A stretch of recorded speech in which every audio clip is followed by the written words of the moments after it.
आज की चर्चा कार्यक्रम हमेशा फागे नयन दयन से हमनी के जो मेहमान सब आवेलन। आज प्रताप जी नए आल हवन, पर हमनी के दो सीनियर एक्सटेंशन ऑफिसर्स हवन, श्रीमती गायत्री बिसे सर और श्रीमान रेखानंद विदेशी। आप दोनों के स्वागत, नमस्ते।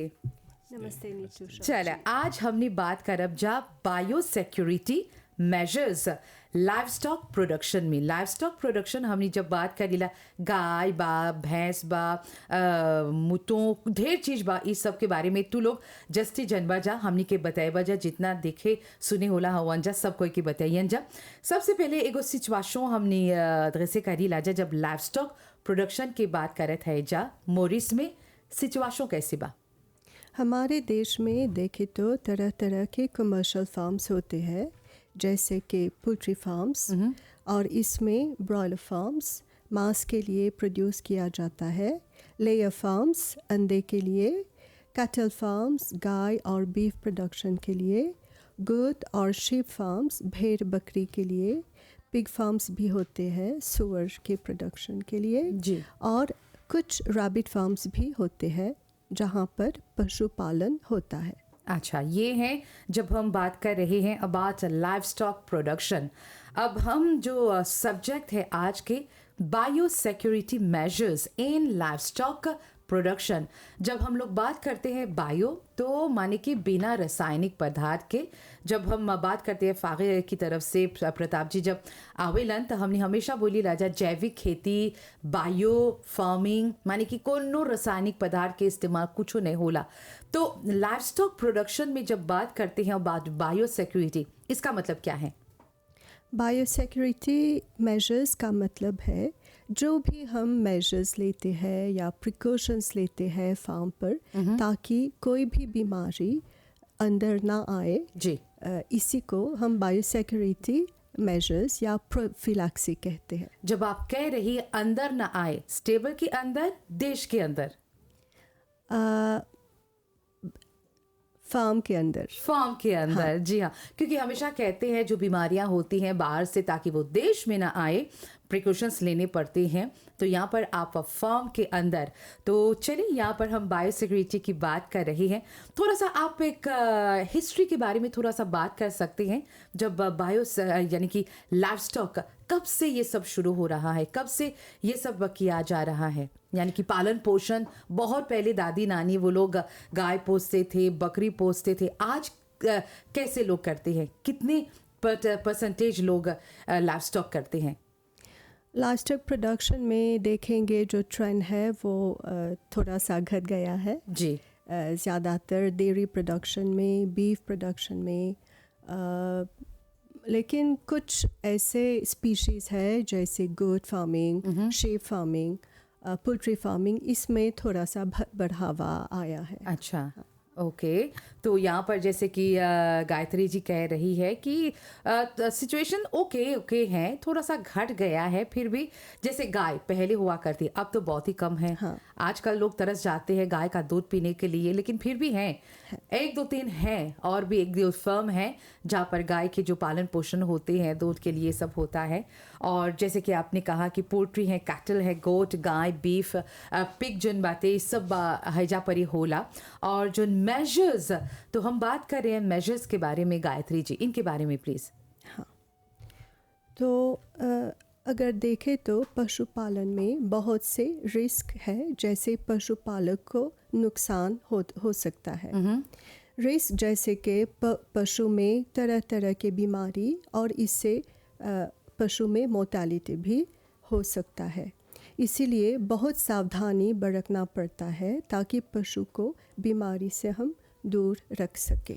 एक सवाल है यहाँ पर गायत्री जी, जब आप कह रही हैं बीमारी, हर तरह की बीमारी है, तो जितने भी जब लाइवस्टॉक के बारे में बात कर रहे हैं, गाय की बीमारी अलग, गोट की, बकरी की अलग, कैसे? हाँ, हर स्पीशीज़ के स्पेसिफिक बीमारी होती है जी। जैसे कि देखेंगे पोल्ट्री फार्म में, पोल्ट्री फार्मर्स ज़्यादातर गम्बोरो और न्यूकासल डिसीज़ के खिलाफ कदम उठाते हैं, जैसे वैक्सीनेशन प्रोग्राम करते हैं, ताकि उनके फार्म में ये सब बीमारी ना आए। और ये जब आप वैक्सीनेशन की बात करें तो वेटरिनरीज वगैरह जाते हैं, घर पर ही जाकर करते हैं या फिर वो लोग अपने जो जानवर हैं वहाँ पर ले आते हैं वेटरिनरीज के यहाँ, कैसे होता है? पहले तो एक्सटेंशन ऑफिसर्स ट्रेनिंग देते हैं सभी फार्मर्स को। इसमें हम उन्हें बताते हैं कैसे ये सब प्रिकॉशंस लेनी चाहिए, जी। क्योंकि prevention is better than Thank you, जी।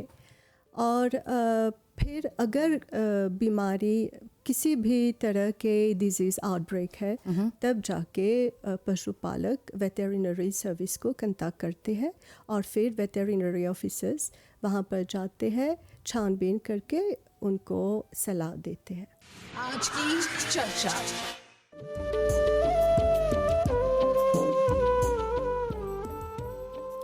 पानी के तो हमनी सब स्प्रे करत है, जो ढेर पानी आए, निमन से पानी आए तो जितना हमनी के पेड़ पौधा गाँचू सब बाटे सबके पानी मिली, फरियन सब फूलियन सब निमन से, और हमनी के जितना जानवर उ सब हवन जा वो लोगों के की खाए के पिए के सब कुछ मिल जाला। आज हमनी चर्चा करत है जा जो बायो सिक्योरिटी मेजर्स है लाइव स्टॉक का प्रोडक्शन में, और हमनी के दोनों मेहमान हवन सर श्रीमती गायत्री बिसेसा और श्रीमान रेखानंद विदेशी जो सीनियर एक्सटेंशन ऑफिसर्स हवन जा फागिदाने से। तो गायत्री जी, अब हमने बात करब जा जो सिक्योरिटी मेजर्स जैसे कि बोले हुआ बायो सिक्योरिटी मेजर्स। हाँ, सभी फार्म पर अब हम बात करेंगे वो प्रिकॉशंस जो हमें लेना चाहिए। पहला मेजर मूवमेंट कंट्रोल पर होना चाहिए, जहाँ पर लोगों के और गाड़ी के आने जाने पर सख्त नियंत्रण रखते हैं। यहाँ पर फार्मर अपने फार्म को फेंस करते हैं और ऐसे साइन बोर्ड भी लगाते हैं ताकि लोग बिना परमिशन के फार्म प्रेमिसेस में ना जाएं। और अगर कोई जा भी गया, यानी कि जैसे इंफ्रैक्शन जैसे हमने बोली लाजा, तो इसके लिए कोई फाइन है, अमाउंट है? फिर उन्हें अगर सीसीटीवी कैमरा लगाया हुआ है तो फिर पुलिस स्टेशन जाकर अपना जो रिपोर्ट है वो दे सकते हैं। यानी कि अगर फेंसिंग वगैरह डाल दिए गए हैं तो उनके सिक्योरिटी के लिए उनके मेजर्स जो होते हैं, जो हमने हमारे जितने भी जानवर उस सब हवन जा उस सब के लिए, और कौन कौन से मेजर्स हैं? हाँ, तो अब गाड़ी के लिए व्हील डिप होता है, पहियों को स्प्रे करते हैं, और लोगों के लिए फूड डिप का प्रबंध करते हैं जहाँ पर डिसइंफेक्शन का इस्तेमाल होता है। यहाँ पर रिकमेंडेड डिसइंफेक्शन यूज़ करते हैं और इनके सही डोजेज में हमें ज़्यादा ध्यान देना चाहिए। गौशाला या किसी भी शेड को ऐसे बनाना चाहिए ताकि पशुओं को एडवर्स क्लाइमेटिक कंडीशंस से हम बचा सके, जैसे कि तेज़ हवा, मूसलाधार बारिश, धूप, ऊंची तापमान, हाई ह्यूमिडिटी आदि कंडीशंस से। कुछ सालों से हम देख रहे हैं कि जलवायु परिवर्तन यानी कि क्लाइमेट चेंज से पशुपालकों को अधिक समस्या होती है। हमने देखा कैसे अब regularly flash flood, torrential rainfall, strong cyclone हमारे देश में हो रही है। तो इसीलिए पशुओं के घर को अच्छी तरह से और ज़्यादा मजबूत से बनाना चाहिए। जी। पशुओं के घर में कंक्रीट फ्लोरिंग मड फ्लो से ज़्यादा अच्छा है और उसमें एक स्लोप और अच्छे नली नहार के प्रबंध करना चाहिए। इससे पशु सूखे स्थिति में रहेंगे और उनका स्वास्थ्य यानी हेल्थ कंडीशंस भी ऑप्टिमम होगा। अब पशु पालन में वेस्ट बहुत होता है और इससे समस्या भी हो सकती है। यहाँ पर जो भी लिक्विड वेस्ट होती है उनको नल नाली के ज़रिए एक सेप्टिक टैंक में अच्छे तरह से इकट्ठा करती है, ना कि फार्म प्रेमिसेस में। क्योंकि जब आप बोल रही हैं जी, जैसे बोल रही है जो नदी नाली यानी कि जो चियोताज वगैरह होने चाहिए, सेप्टिक ड्रेनेज, ये सब होता है, तो इनकन्वीनियंस भी हो जाती है जो आस पड़ोस के लोग रहते हैं, तो ये सब ध्यान में रखना चाहिए। हाँ, चाहे वो कैटल के हो, जो पुलाइये हैं, पोल्ट्री जो प्रोडक्शन कर रही हैं, इनके बारे में भी। हाँ, अगर हम फार्म प्रेमिसेस में छोड़ देंगे तो इससे ऑडर पोल्यूशन और इससे मच्छर भी आएंगे जी। और टोरेंशियल रेनफॉल में ये सब हमारे पड़ोसी के भी यहाँ जा तो सकता है। अगर कोई कंप्लेन करे तो इसीलिए हम पशुपालकों को ठीक तरह से कैसे वेस्ट ट्रीटमेंट करना चाहिए ये सब बताते हैं। जी। इसीलिए सभी लिक्विड वेस्ट होता है एक सेप्टिक टैंक में इकट्ठा करना चाहिए। अच्छा। तो अब देखेंगे कि सॉलिड वेस्ट को हम कैसे ट्रीट करते हैं। पशु के घर को हमें रोज़ साफ़ करना चाहिए और जो भी सॉलिड वेस्ट है जैसे कि गोबर और चारा जो खाया नहीं गया उनको स्क्रैप करके हम एक कंपोस्ट बनाते हैं और फिर इन्हें खेतों में किसान इस्तेमाल फिमिया करते हैं। जैसे फिमिया कहते हैं। फिमिये डिफरेंट होता है, उसको ऐसे ही खेत में नहीं छोड़ते। जी। हम एडवाइस देते हैं कि पहला उसे कंपोस्ट बनाकर फिर फील्ड में जाकर यूज़ करते हैं। जी। हाँ, इसीलिए फार्म प्रेमिसेस में एक अच्छा सा कंपोस्ट यूनिट भी होना चाहिए। इससे ऑडर पोल्यूशन का समस्या भी नहीं होती। पशुओं के घर में नेचुरल वेंटिलेशन और नेचुरल लाइटिंग आवश्यक है। इससे पशु स्वस्थ रहते हैं और शायद हमेशा सुरक्षित रहते हैं। पशु के घर को और जो भी घर में इक्विपमेंट का इस्तेमाल करते हैं इनका हर रोज़ साफ़ सफाई करना चाहिए और डिसइंफेक्शन भी करना चाहिए। मक्खी पशुओं के लिए हानिकारक होते हैं क्योंकि इनसे बीमारी फैलती है। इनसे बचने के लिए पशुओं के घर में सभी ओपनिंग्स पर फ्लाई प्रूफ नेटिंग्स का इस्तेमाल करते हैं और ज़रूरत पड़ने पर रिकमेंडेड इंसेक्टिसाइड का भी इस्तेमाल करते हैं। अब पशुओं के खान पान पर ध्यान देना चाहिए। जब बच्चे पैदा होते हैं तो कोलोस्ट्रम का वितरण आवश्यक है क्योंकि इनसे उनके इम्यूनिटी बढ़ती है और अन्य बीमारी से लड़ने के लिए उन्हें तैयार करते हैं। जी। पशुपालन में गुड फीडिंग मैनेजमेंट प्रैक्टिस भी महत्वपूर्ण है पशु के ग्रोथ और डेवलपमेंट के लिए और इनके स्वास्थ्य और मजबूत होती है। अब फीड स्टोर को देखेंगे। जहाँ पर फीड कॉन्सेंट्रेट रखते हैं वहाँ पर भी अच्छे से वेंटिलेशन का प्रबंध होना चाहिए और फीड स्टॉक मैनेजमेंट भी आवश्यक है। फीड को वुडन प्लेटफॉर्म पर रखते हैं और फ्लाई और चूहे से बचाना पड़ता है। जी। सभी ओपनिंग्स पर फ्लाई प्रूफ नेटिंग का इस्तेमाल करते हैं। फीड स्टॉक मैनेजमेंट में फर्स्ट इन और फर्स्ट आउट प्रैक्टिस करते हैं। अब फार्म प्रेमिसेस को साफ रखना चाहिए और फल के पेड़ से और फूलों से एम्बेलिश करना चाहिए। अच्छा। हाँ, तो इससे पशुपालकों को आमदनी भी आ सकती है और प्रेमिसेस को साफ सुथरा रखते हैं और लाइक गार्डन। जी। हाँ, तो ये सब हम एडवाइस देते हैं। अब जो भी फार्म में काम करते हैं उन्हें प्रोटेक्टिव इक्विपमेंट जैसे कि साफ कपड़ा, बूट, कभी कभी ग्लोव्स और हेडकैप का भी इस्तेमाल करना चाहिए। पशुपालन में ज़्यादातर मुर्गी के लिए वैक्सीनेशन आवश्यक है, जैसे कि पहले हमने बोला न्यूकासल डिजीज़ और गम्बोरो जैसे बीमारी से बचाता है। जी। गाय, भेड़ और बकरी में डिवर्मिंग प्रोग्राम का इम्प्लीमेंटेशन महत्वपूर्ण है, अन्यथा पशु के ग्रोथ एंड डेवलपमेंट में संकट हो सकती है। जैसे कि हमने कहा कि prevention is better than cure, तो बहुत से ऐसे ट्रीटमेंट भी करते हैं ताकि बीमारी ना आए।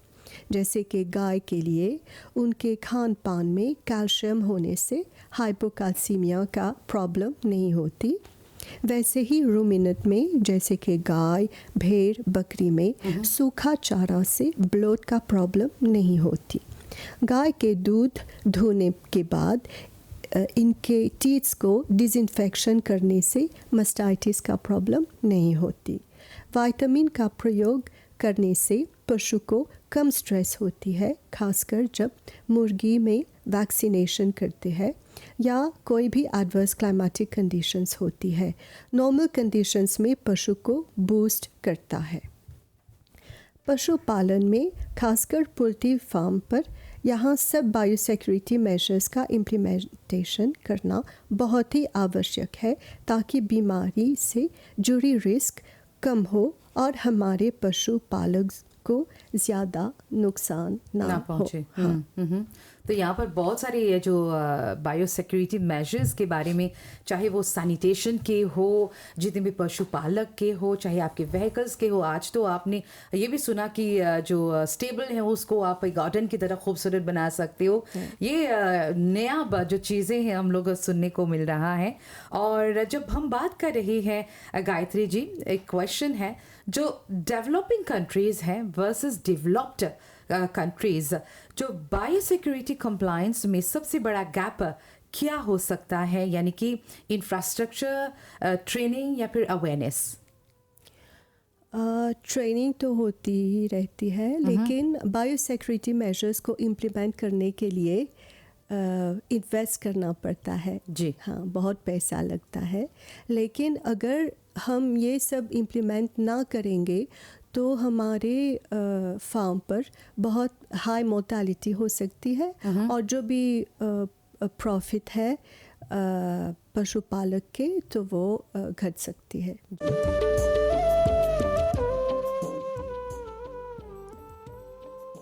देखा, निमन काम करबा त मार नहीं पड़ी, निमन काम कर और उस सही मार्ग पर चलबा त सब कुछ अच्छा होला। और जो मेहनत करबा त मेहनत का फल हमेशा मीठा होला। और अभी आज की चर्चा कार्यक्रम संगे जुड़ल हवा और हमनी के दोनों मेहमान हवन श्रीमती गायत्री बिसे सर और श्रीमान रेखानंद विदेशी। त गायत्री जी अभी हमनी के सब बोलन जो सिक्योरिटी मेजर्स बाटे, बायो सिक्योरिटी मेजर्स जब लाइव स्टॉक प्रोडक्शन की बात होला। अब हमने बात करब जा श्रीमान रेखानंद विदेशी से और वो जस्ती जो न प्रिकॉशन चाहेला लेवे के, मेजर चाहेला लेवे के, खास तरह से हबी जैसे बोली नोवा में है सा देसाम चलाए सीजन सिक्लोनिक, पानी के मौसम बाटे, सुखारी के मौसम बाटे। त जितना जो पशुपालक हवन जा वो लोग के कौन कौन प्रिकॉशन चाहेला लेवे के, चला इनका से हमने जानी ला जा। तो विदेशी जी आप हमके बतावा, आवा जब होला पौधा और आपके कौन कौन मेजिया चाहेला लेवे के? हमारे सभी पशुपालक को रेखानंद विदेशी का नमस्कार। मैं चर्चा करूँगा कि तूफ़ानी मौसम में पशुपालक को क्या करना चाहिए जी, यानी कौन सी प्रिकॉशंस लेना चाहिए ताकि वह अपने पशु को तूफ़ान से बचे। अगर देखें तो तूफ़ान से कृषि के क्षेत्र खासकर पशुपालन में भारी मात्रा से नुकसान हो सकती है। इसीलिए तूफान के आने से पहले, जी, तूफान के घोषित होने पर और तूफान के जाने के बाद पशुपालक को सावधानी से कदम लेना चाहिए। जी। जलवायु परिवर्तन से अब पशुपालकों को तूफान से अधिक समस्या होती है, जैसे कि तूफान की फ्रीक्वेंसी, तूफान में तेज़ हवाएं और मूसलाधार बारिश आने की संभावना होती है। सभी प्रिकॉशंस जो एक पशुपालक को लेना चाहिए तूफानी के मौसम में, हम इसी पे अब चर्चा करेंगे। जी। तो पहले हम देखते हैं कि तूफान के आने से पहले पशुपालक को क्या करना चाहिए। पशु के घर को कंसोलिडेट करना आवश्यक है, जैसे कि आयरन शीट से बने छत, खिड़की और दरवाजे, ताकि घर में पानी अंदर न आए और जमा न हो। जी। पशु के घर के आसपास में जो भी पेड़ के शाखा से खतरा हो सकता है उन्हें काट देना चाहिए। जो भी ड्रेन कैनल पशु के घर के अंदर और फार्म के प्रेमिसेस में है, उनके सफाई करने से घर के अंदर फ्लडिंग नहीं होता और पशु में बीमारी और मोर्टालिटी भी नहीं होता। जी। फीड कंसंट्रेट, जिसे को हम यानी चारा को कहते हैं, एक सुरक्षित और सूखे जगह में इकट्ठा करना चाहिए ताकि पानी से या ह्यूमिडिटी से न बिगड़े। घास और पानी का रिजर्व होना आवश्यक है। जी। अब हम देखते हैं कि तूफान के घोषित होने पर जो तैयारी करना चाहिए वह इस तरह के हैं। सभी दरवाजे और खिड़की को अच्छे से बंद करना चाहिए, अच्छी तरह से बंद करना चाहिए। जी। इलेक्ट्रिसिटी सप्लाई को कट करना। अगर पशु के घर सुरक्षित न हो तो पशु को एक दूसरी जगह रखना जहां पर वो सुरक्षित होगी। तो अगर अभी आप कह रहे हैं कि जो पशु पक्षी हैं उनको सुरक्षित जगह पर, अब मान लीजिएगा कि नॉर्मली जो घर के आंगन में जो स्टेबल हैं गाय के लिए चाहे वो बकरी के लिए वो लोग बनाते हैं, तो अभी साइक्लोन आ गया, वो लोग कहाँ निकाल के उनको रखेंगे? कभी कभी वहाँ पर जो गैराज होता है, हाँ। स्टोर होता है, ज़्यादा मजबूत होता है, शेड जी। ज़्यादा मजबूत है, तो हम पशु को वहाँ पर शिफ्ट करते हैं। अच्छा। तो इसीलिए हम हमेशा होशियार होना चाहिए कि साइक्लोन आने पर हमारे पशु उनके वो सेफ हैं। जी। अगर कोई भी नुकसान है तो हम इमीडिएटली उनको शिफ्ट करना चाहिए। अच्छा जी। जो भी पशु बीमार हैं या प्रेग्नेंट हैं या वो बच्चे के साथ हैं, उन्हें अधिक ध्यान से देखना चाहिए। और इस समय रेखानंद जी, इस समय लेट्स से कोई इमरजेंसी आ गई हो तो कोई मदद मिल सकती है, किसी वेटरिनरी को बुला सकते हैं, क्या कुछ हो सकता है? हाँ, देखिए, अगर क्लास 1 क्लास 2 ये सब गाड़ियाँ आवाजाही में, हाँ जी, तो ये कोई प्रॉब्लम नहीं है, मगर क्लास 3 क्लास 4 में तो हमें गाड़ियाँ तो चलती नहीं है। एग्जैक्टली, तो यहाँ पर कोई मदद नहीं मिलेगा। तो पशु पालक वो अपने एक्सपीरियंस से अपने पशु को का ध्यान देना चाहिए। जी। तो अगर उसके पास कोई दवा है, कोई फर्स्ट एड इस्तेमाल कर सकता है, तो वो खुद कर सकता है। तो यहाँ पर एक बात आती है, जब आप पशुपालन के जो प्रोडक्शन करने जा रहे हैं, जो जितने भी dos and don'ts, plus and minus, सब कुछ पता होना चाहिए। इट्स लाइक आपके पास गाड़ी है, सो इट्स नॉट ओनली कि आप बस चला रहे हैं, लेकिन गाड़ी के जितने जो पुर्जे होते हैं, क्या हो सकता है अगर कोई प्रॉब्लम आ जाए, किसको कैसे हैंडल किया जा सके, I mean, ये सब जानना चाहिए। हाँ, आजकल हम देखते हैं कि जो पशुपालक होते हैं, जो इन्वेस्ट करते हैं पशुपालन करने के लिए, वो वेरी एक्सपीरियंस होते हैं। जी। तो वो जानते हैं कि अगर कोई मुसीबत हो जाएगा तो वो अपने पशु को अच्छी तरह से देखभाल कर सकते हैं, क्योंकि वो इन्वेस्ट कर रहा है। जी। अगर कोई पशु मर जाता है, उसी का नुकसान होगा। एग्जैक्टली। जी। तो वो अच्छी तरह से जानते हैं कि वो मैक्सिमम प्रिकॉशंस लेना चाहिए ताकि ये मुसीबत ना आए। जी। तो बहुत इम्पोर्टेंट है कि वो अपने पशु को अच्छी तरह के देखभाल करें। जी, यानी कि कभी कभी खुद पशुपालक के साथ साथ वेटरिनरी भी बनना पड़ सकता है। जैसे कि जब माँ गाय जो है वो बछड़ा को जन्म दे रहा है, तो ये सब हो रहा है और बस उसको ये सब जानकारी होनी चाहिए। एग्जैक्टली। और पशुपालन जो माइनर बीमारी है वो अपने पशु को खुद का इलाज कर सकता है, पर जो बीमारी कठिन है वो वेटरनरी ऑफिसर का इस्तेमाल करते हैं। जी। और अदर सर्विसेज भी यानी जैसे कि आर्टिफिशियल इंसेमिनेशन, ये भी वेटरनरी ऑफिसर का इस्तेमाल करते हैं। जी। और तो अभी आप बता रहे थे कि कैसे साइक्लोनिक सीजन में, साइक्लोनिक वेदर में, यानी कि जब साइक्लोन आ रहा है, साइक्लोन क्लास 1 क्लास 2, जो प्रिकॉशनरी मेजर्स है क्या क्या और लेने चाहिए? तो पशु को घास, चारा, पानी और बच्चों के लिए दूध का प्रबंध करना चाहिए ताकि तूफान के मौसम में उन्हें कोई भी कठिनाई न हो खाने पीने के लिए, क्योंकि बाहर साइक्लोन है तो पशु पालक बाहर न जा सकते खाने के लिए, तो इसका इंतज़ार करना चाहिए। जी जी, इंतज़ाम करना चाहिए। और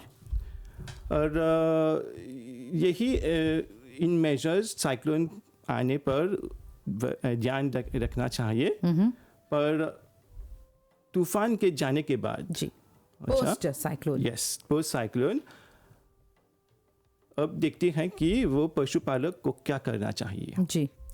पहले तो पशु के घर के सारे खिड़की और दरवाजे को खोलना खोलना चाहिए। बहुत ज़रूरी है।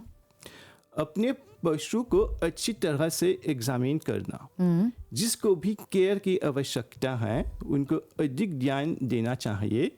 ज़रूरत पड़ने पर वेटरनरी ऑफिसर को जल्द से जल्द कांटेक्ट करना चाहिए। जी और गीले पशु को सूखे कपड़े से पोंछे और उन्हें हवा से दूर सुरक्षित स्थान पर रखें। अगर कोई भी पशु की मृत्यु हो गई तो पहले वेटरनरी ऑफिसर को जल्द से जल्द कांटेक्ट करें ताकि डेथ सर्टिफिकेट पाने पर उनको दफन कर सके। ओके सामान्य समय पर गायों का दूध निकालना और पशु के खान पान और पानी पर ध्यान देना चाहिए। ज़रूरी है कि पशु के स्वास्थ्य पर नज़र रखें क्योंकि तूफान के जाने के बाद हाई ह्यूमिडिटी के वजह से डायरिया और प्नूमोनिया जैसी बीमारी हो सकती है।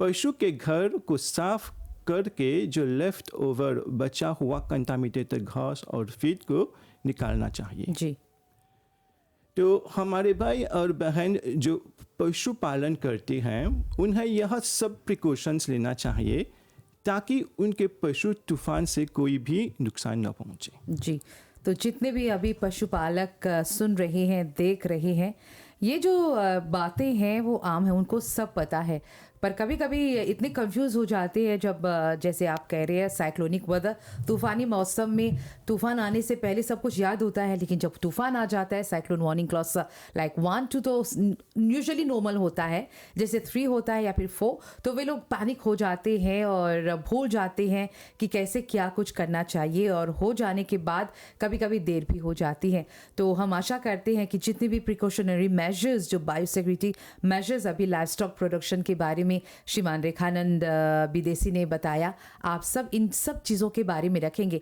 यहाँ पर एक बात आती है विदेशी जी, जब आप बात कर रहे हैं अबाउट लाइव स्टॉक जो पशुपालक होते हैं दे आर एक्सपीरियंस्ड, आपने कहा, लेकिन आजकल बहुत ही कम देखने को मिलता है कि जितने भी यंगस्टर्स हैं ये सब काम तो करने में इंटरेस्टेड है नहीं। तो कैसे आप लोग, कैसे विजन क्या है आगे का?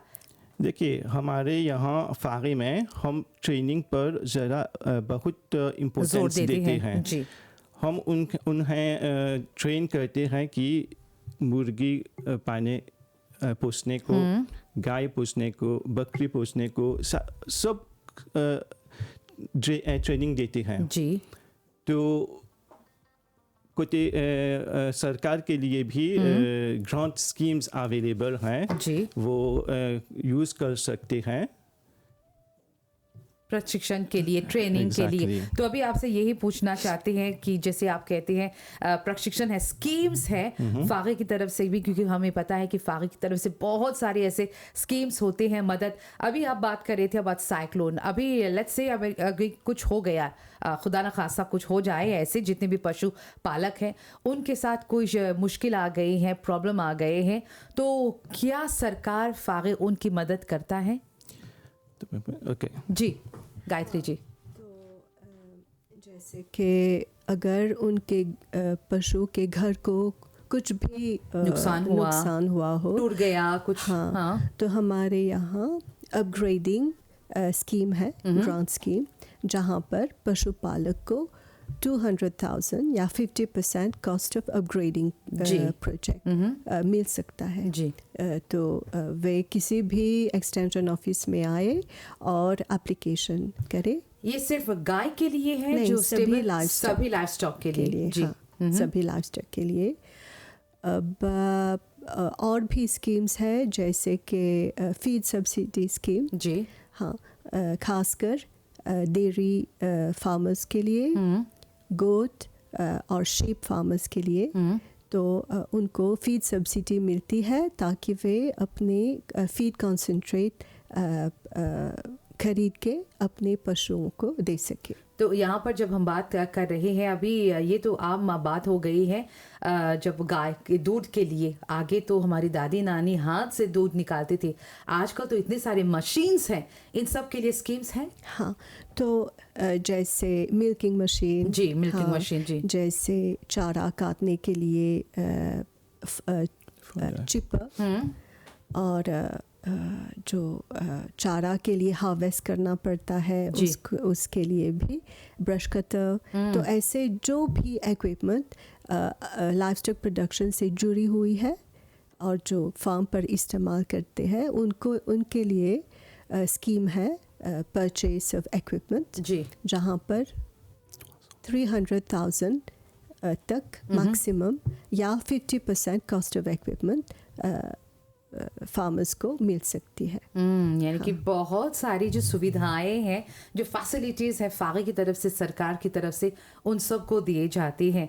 तो यहाँ पर हम मांग करेंगे जितने भी यंगस्टर्स हैं, शायद दूध पीना पसंद करते हैं लेकिन गाय को छूना पसंद नहीं करेंगे, तो यहाँ पर हमारी जो गाय होती हैं, हमारे जो जानवर होते हैं, उनको हम हमेशा सेफली रखते हैं। यहाँ पर जितने भी पशुपालक होते हैं उनकी अहमियत वो लोग सब जानते हैं, और कितना ज़रूरी, कितने इम्पोर्टेंट है उनके लिए वो ही जाने। हाँ, लेकिन आप सरप्राइज होंगे कि आजकल कितने नौजवान हमारे ऑफिस में आते हैं और प्रोजेक्ट लाते हैं लाइफ स्टॉक प्रोडक्शन के लिए, क्योंकि वे अब ट्रेडिशनल फार्मर्स के जैसे नहीं है, वे एंटरप्रेन्योर जैसे हम उनको डायरेक्ट करते हैं, ट्रेनिंग देते हैं एंटरप्रेन्योरशिप पर, ताकि वे पशुपालन के साथ प्रॉफिट मेकिंग भी पर भी ज़्यादा ध्यान दे सके। तो जितने भी यंगस्टर्स, जैसे कि आप कह रहे हैं, हमको तो लगा था वो लोग इंटरेस्टेड है नहीं, लेकिन आई मच सरप्राइज्ड, और अच्छी बात है।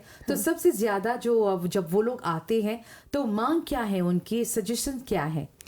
तो लाइफ स्टॉक प्रोडक्शन करने के लिए पहले तो लैंड की आवश्यकता है। जी। तो आते हैं हमारे यहाँ और हम उनके को छोटी सी ट्रेनिंग देते हैं, अगर वे स्टेट लैंड के लिए वे एप्लीकेशन करना चाहते हैं। जी। तो एप्लीकेशन करने के बाद अगर उनके एप्लीकेशन सक्सेसफुल हुआ और उन्हें स्टेट लैंड मिली, तो आते हैं फिर से हमारे यहाँ, तो हम उन्हें गाइड करते हैं, ट्रेनिंग देते हैं कैसे वे अपने लाइफ स्टॉक प्रोजेक्ट को इम्प्लीमेंट कर सके। अच्छा, कोई रूल है, लेट्स से लाइक स्टेबल बनाने के लिए, हाँ, गौशाला बनाने के लिए कोई रूल स्पेसिफिक है? हाँ, पहले तो जब उनके लैंड का प्रबंध हो गया हो, तो पहले उन्हें डिस्ट्रिक्ट काउंसिल या लोकल अथॉरिटी जैसे कि म्यूनिसिपैलिटी पर जाकर building and land use permit का एप्लीकेशन करना चाहिए। सिर्फ building and land use permit पाने के बाद ही वे अपने लाइफ स्टॉक प्रोडक्शन को आगे ले जा सकते हैं। माने कि किसी को कोई यानी कि वो परमिशन नहीं है कि वो अपने आप से कुछ बनाए। लेट्स से मेरे पास एक बकरी है, कुछ है, तो मैं अपने आप एक छोटा सा स्टेबल कुछ बना सकती हूँ अपने आप? परमिशन लेना पड़ेगा? बैकयार्ड है, हाँ, तो फर्स्ट कंडीशन उस परमिट के लिए वह यह है कि वो एग्रीकल्चरल जोन में होना चाहिए, और जो भी रेजिडेंस है 200 मीटर के बाद हम स्टेबल बना सकते हैं। तो बैकयार्ड इसमें नहीं आती। और जब कोई भी लाइफ स्टॉक प्रोडक्शन में इन्वेस्ट करेगा, जी, जैसे कि उसके घर पर जब हम पशुओं को खरीदेंगे, इतना कॉस्टली है कि रिस्क नहीं ले सकते कि पशुपालन के प्रोजेक्ट इम्प्लीमेंट करने के बाद अगर कोई भी आपत्ति आई, कोई भी कंप्लेंट आए, तो हमें स्टॉप ऑर्डर मिले, तो ये सब इन्वेस्टमेंट का हम क्या करेंगे? हुआ है? हाँ, हुआ है, होता है। अच्छा। बहुत से कंप्लेंट आती है नेबरहुड में, जैसे ऑडर पोल्यूशन कंप्लेंट या मक्खी के वजह से। जी। तो इससे रिस्क कोई भी एंटरप्रेन्योर इस तरह के रिस्क नहीं ले सकता। जी। कोई भी प्रोजेक्ट इम्प्लीमेंट खुद करने अपना से नुकसान तो पहले। करेगा नहीं। हाँ, जी हाँ। अच्छा, यहाँ पर एक प्रश्न आया है, जब स्टेबल की बात करें, गौशाला जैसे कि हम बोलते हैं, तो कोई रूल है कि कितने सारी गाय या फिर बैल होने चाहिए? 1 2 3 उससे ज़्यादा कम कैसे? Building and land use permit के जब पशुपालकों को मिलती है तो इससे वे 100 कैटल जी मैक्सिमम 100 कैटल, 1000 गोट शीप और 15,000 बर्ड्स पोल्ट्री, ये सब वे ये तो आंगन में, बैकयार्ड में नहीं हो सकता है, ये backyard फार्म में हो सकता है। Commercial farm. हाँ, ये वे अपने प्रोजेक्ट का इम्प्लीमेंटेशन कर सकते हैं। जी अच्छा, जितने भी लोग अभी आपको सुन रहे हैं, देख रहे हैं, अगर इंटरेस्टेड हैं पशुपालन में, तो कोई डॉक्यूमेंट उनको ले जाना चाहिए? कहाँ ले जाना चाहिए? पहले तो अगर वे कोई भी एक्सटेंशन ऑफिस आएंगे जी। तो वहाँ के एक्सटेंशन ऑफिसर्स उन्हें सही एडवाइस देकर जहाँ भी जाना चाहिए उन्हें डायरेक्ट करेंगे। माने कि फागे के एक्सटेंशन ऑफिसर या फिर लाइफ स्टॉक का कोई स्पेशल है? हाँ, लाइफ स्टॉक एक्सटेंशन ऑफिस। अच्छा। हाँ, बहुत है। अथावेलिल मेन कहाँ है? मेन सैम्पियर में है। सैपिया में। जी टेलीफोन नंबर भी जी, देती हूँ, जी। 433-935-0। 50 ओके, 433-93-50। तो ये नंबर है, अगर आप लोग संपर्क करना चाहते हैं लाइफ स्टॉक के बारे में, पशुपालन के बारे में, तो ये नंबर आप ज़रूर लिख लीजिएगा, इसको रखिएगा। एनी हॉटलाइन, कोई नंबर, या फिर यही नंबर है? यही नंबर और बस। तो चलिए, यहाँ पर हम बात कर रहे हैं अबाउट लाइफ स्टॉक, और बहुत सारी बातें हुई हैं अबाउट बायोसिक्योरिटी मेजर्स। और जैसे ट्रेंड चल रहा है आजकल, हर कोई वी आर हेल्थ कॉन्शियस, जैसे कहते हैं ना, हेल्थ कॉन्शियस। और चाहे वो खेती के बारे में हो, खेती बाड़ी के बारे में हो, या फिर लाइफ स्टॉक के बारे में ही क्यों ना हो, पशुपालन के बारे में, हेल्थ के बारे में, हाइजीन के बारे में, ये सब के बारे में हम लोग बात करते रहते हैं। तो कुछ सालों में आप लोगों को क्या लगता है, जो लाइफ स्टॉक है प्रोडक्शन मॉरिशस में, वो कैसा रहने वाला है? जब हम फूड सिक्योरिटी की बात करते हैं तो फूड सेफ्टी भी इसके चर्चा जी। करते हैं, तो ये भी बहुत महत्वपूर्ण है। क्योंकि एंड प्रोडक्ट तो कंज्यूमर्स के पास ही जाएगा। जी। तो इसीलिए बायोसिक्योरिटी मेजर्स में इन सभी प्रिकॉशंस को लेकर अब वहाँ पर एंटीबायोटिक यूज़ का भी हमें बहुत सावधानी से करना चाहिए। तो देखेंगे तो एंटीबायोटिक यूज़ एक बीमारी के आने के बाद ही इस्तेमाल करते हैं, ये भी वेटरनरी ऑफिसर के एडवाइस पर ही। जी। नहीं तो इसके आवश्यकता नहीं है। तो ये सब पशुपालकों को लाइफ स्टॉक प्रोडक्शन करते समय ध्यान लेना चाहिए। हाँ। तो चलिए, यहाँ पर बहुत सारी बातें हुई हैं, और हम तो यही कह सकते हैं कि अगर हम सेफ सिक्योरिटी की बात कर रहे हैं एंड फूड सिक्योरिटी की बात कर रही है, तो हमारे जितने भी जानवर हैं, चाहे वो मुर्गी हो, पशु पक्षी, जितने भी हम लोग सेवन करते हैं या फिर आप लोग पशुपालन करते हैं, वो लोग भी हेल्दी रहेंगे, स्वस्थ रहेंगे, अगर वो लोग खुद अच्छा खाना खाएंगे। तो यहाँ पर जितने भी लोग हैं, सो जितने भी नकारात्मक जो चीज़ें होती हैं और जो रासायनिक पदार्थ हैं, आप अपने जो पेड़ पौधे, या चाहे वो घास ही क्यों ना हो, कुछ भी हो, आप इस्तेमाल ना करें, क्योंकि हम लोग खाते नहीं ये सब, लेकिन जो पशुपालक होते हैं, वो लोग जो पशु और जानवर वगैरह होते हैं, वो लोग खाते रहते हैं, तो उनके बारे में भी सोचना चाहिए। जाने का वक्त आ गया है, आज की चर्चा कार्यक्रम हैजे पर ही समाप्त हुआ था। जाने से पहले श्रीमान रेखानंद जी, मैं सभी पशुपालक को अपने पशु को ध्यान से रखना चाहिए, तो मैं उसे बहुत कुराज कर देना चाहता हूँ। और ध्यान में रहे कि हम एक्सटेंशन ऑफिसर्स फागे हमेशा उनके लिए काम करते हैं। और मैं फ्लैग ऑफिस में काम करता हूँ, और सभी जैसे मेरे कोलीग ने कहा, नॉर्थ में, साउथ में, सेंटर में, देश भर में दफ्तर हैं फागी एक्सटेंशन लाइफ स्टॉक फार्मर्स के लिए। तो जो भी कोई समस्या है या एडवाइस तो कहीं भी वो- जाके कांटेक्ट कर सकते हैं। Exactly. जी जी, गायत्री जी।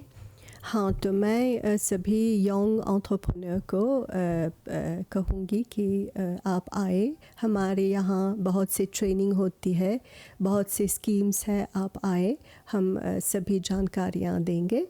और सभी पशुपालकों को नमस्ते, और आपको भी धन्यवाद आपको श्रीमती गायत्री बिसेसर जी और श्रीमान रेखानंद विदेशी जी, सीनियर एक्सटेंशन ऑफिसर्स फागे की तरफ से आप दोनों को बहुत बहुत धन्यवाद। नमस्ते। नमस्ते। आज की चर्चा।